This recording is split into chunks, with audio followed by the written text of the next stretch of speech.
I Noise with Ivan is coming to a screeching halt.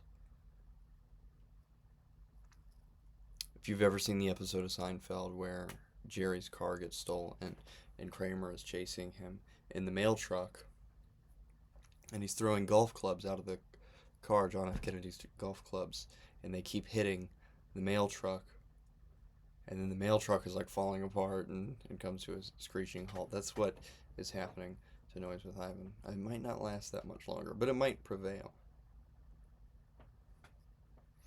Um, yeah, I put a lot of effort into doing these every week, but I also because I feel that music needs, or I feel that there's a place for all this stuff, and it doesn't get heard enough. We don't talk about it enough. You know, it's just a lot of people creating music, and I wanted to take it upon myself as opposed to simply being another artist or another label that's trying to put out music, getting involved in the scene again, sort of. Um, I wanted to, rather than just do that, um, I would like to support artists. I would like um, to do that, and a way to do that is write your music. Yeah, and that's kind of a good thing about it. There's not like a YouTube platform, so I might be ruining it. It's all blogs and things like that. As far as um, noise music goes, and rate your music and Discogs and stuff like that, like it's very dusty. So maybe I'm ruining it, which is maybe why this is coming to a screeching halt. But I mean, as a kid, I wanted to dig through crates. I wanted to do stuff like this, and I would always watch YouTubers do this exact same thing, going through their records and talking about them. And I learned about a lot of cool stuff that way. So, and I also want those kids that are just watching people go through records instead of going through their own records that they can't afford or can't take themselves out to buy,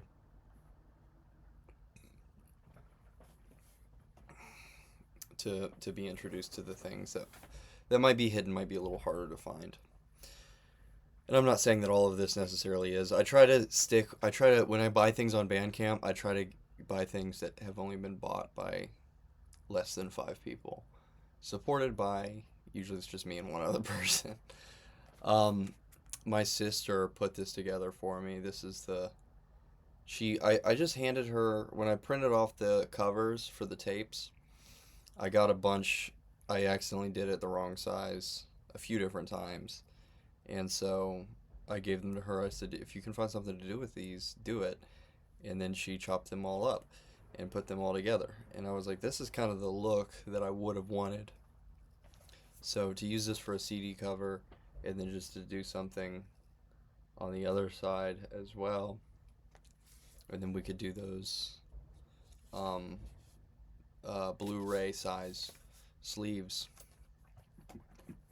as well. I don't have a whole lot. That's why I had that, because I have nothing else to show except the Nothing to See Here compilation. One more time, the 56K recording compilation, and I'll continue to talk about the artists that are on here probably further. And because I don't have anything to show, and this will probably save me money in the long run, not only making sure I have like 5 to 10 new cassettes and CDs to show every week. That's like a lot of money to spend. So I might be just adding in. And there's also like albums that I couldn't even buy, you know, um, that I would have to search long and hard to find if I wanted them. That I came to because there's just a lot of artists on here. It's not just the one thing. So I think where I left off in the last one, I probably talked about Bunny. The beginning of the Nothing to See Here compilation is very, very calm. And I'm here to tell you that it gets calm again. The last thing that I listened to on it was um, Leading Vacant. And that was just completely atmospheric. I was like, oh my gosh, we're back. Because as far as harsh noise went, we got Fraction, um, FX86, which I just went forever with this music once I got to Fraction 86. But Absurd Reality was the last one that I had listened to on the prior one. Crushed that relaxed intro with a honkin' 10-minute track. It's evident that there was a 10-track minimum.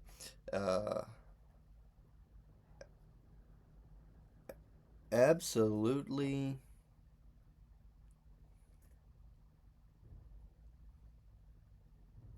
I really liked it, is what it looks like. Painful screeches, like high stuff almost like the telephone noise. Okay, so um in the box here, low mid stuff reveals itself. Where it's called Eating Myself in a Gluttonous Self-Destruction Daydream. Oh yeah, I didn't put the title track. I forgot to do that. But Absurd Reality, Eating Myself in a Gluttonous Self-Destructive Daydream. I don't know if I found anything from him or not.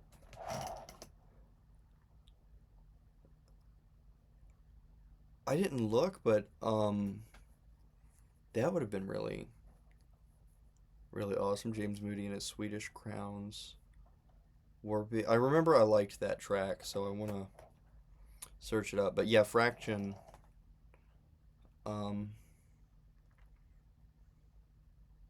James Moody and his Swedish Crowns, warped, aggressive folk music. First rapped, then aggressive. First warped, then aggressive. Okay, yeah, there's this warped dialogue in it. And then with that, so you get dialogue through the whole track, but it just, it is harsh noise, but it utilizes as a center.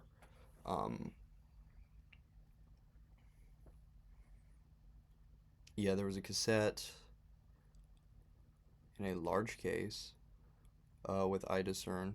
Oh yeah, and there, and I listened to Testimony Matrimony off the I Discern side. I kind of liked that prayer. It was a little weird theologically.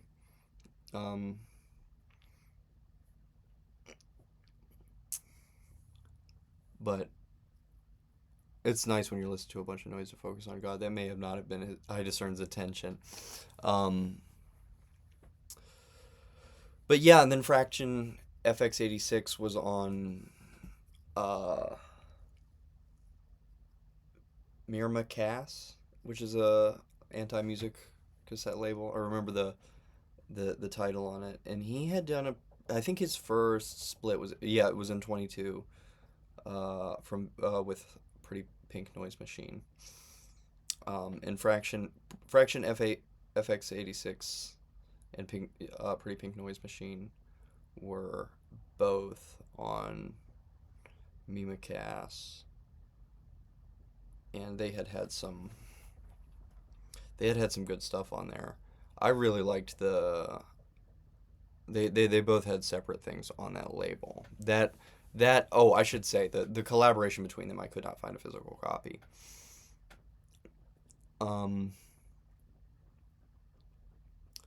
Oh yeah, the Fuchsia Fuck volumes 1 and 2 cassette set. It's just 2 tapes. The Fuchsia Fuck volume 1 and 2. I said it was pretty good, so I liked it. And then there's a really good cassette on Mima Cass, which is pretty good. Okay, so that was the Fuchsia Fuck volume 1 and 2 thing was from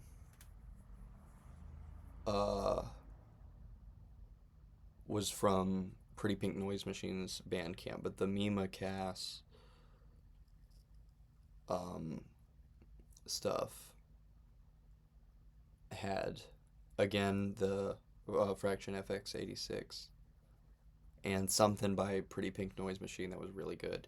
Um, more along that tape was more along the lines of um,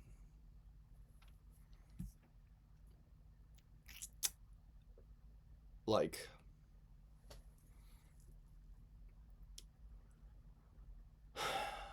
I want to say electroacoustic. It was in modular synth. It's definitely on the feminine side of noise, like Claire Rouge or something. Um, but a pretty wide variety of stuff going on there. And then yeah, when I got to Leading Vacant, I mean it was quite um, quite pleasant to get there. But again, I don't know how I feel about going like listening to the compilation. When I listen to somebody's single um, album, it's a lot easier to do than it's a lot easier to pick it up and say, oh yeah, it went through all these phases, and as opposed to I had this artist and this artist, and then I don't know how to say any of the names. I don't know the people personally like I do when I go through other albums and most of the 56K stuff. Oh yeah. So anyway,